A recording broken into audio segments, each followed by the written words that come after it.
A sitemap is a list of your site's URLs that tells search engines about the structure of its content. It tells search engines which pages on your site are available for indexing. We generate and update the sitemap for your site automatically, so you don't need to manually add or edit one. To find your sitemap, add /sitemap.xml to your site's URL in the address bar.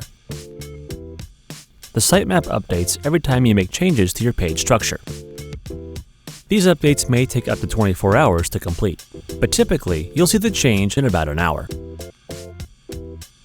Sitemaps don't show everything. For example, they don't show your site styling, disabled pages, pages with passwords,